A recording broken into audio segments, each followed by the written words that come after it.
Hi, and welcome to Creating Cadence, a podcast for life and work in motion. Join me, your host, Mich Bondesio, as we explore the state of life and work in our present times. In coming episodes, we'll discover how we can become better at creating momentum, working with purpose, and living with intention. The topics and themes I'll be covering include the latest in behaviour design, creative thinking, neuroscience, habits, digital well-being, mindfulness, and the future of work. Deeply connected to this is the impact that our work and home cultures have on our environment, climate, and communities.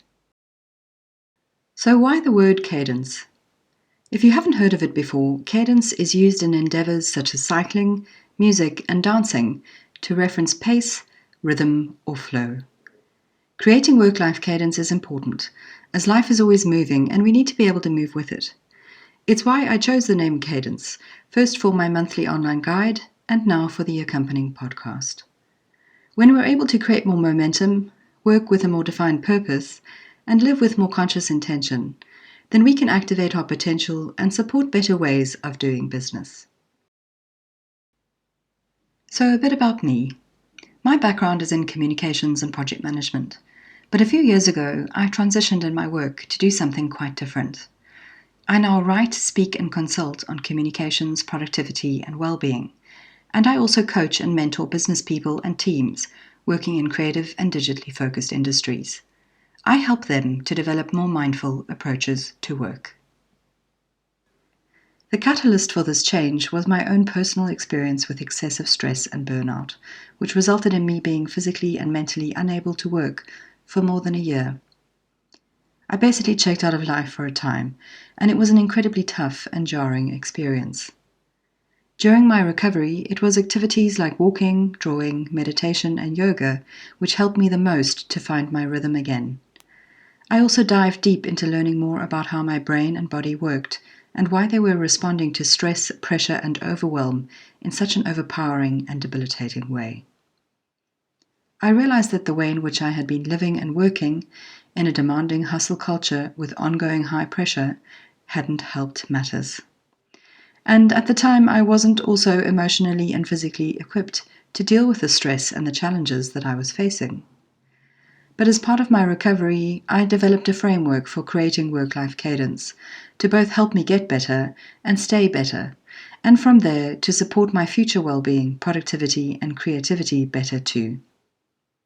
At this point, I discovered that my lived experience might make me well-placed to help other people build stronger foundations too, so that they wouldn't have to experience what I had. That gave rise to my mentoring platform called Growth Sessions, which helps people to activate their potential and transform how they live and work.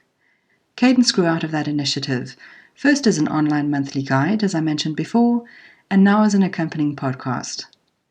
So like everything I do nowadays, this podcast is a bit of an experiment. I'm recording them in my living room, so you may hear the sounds of my neighborhood. I may share strong opinions, and I may occasionally say words like bloody hell or bollocks.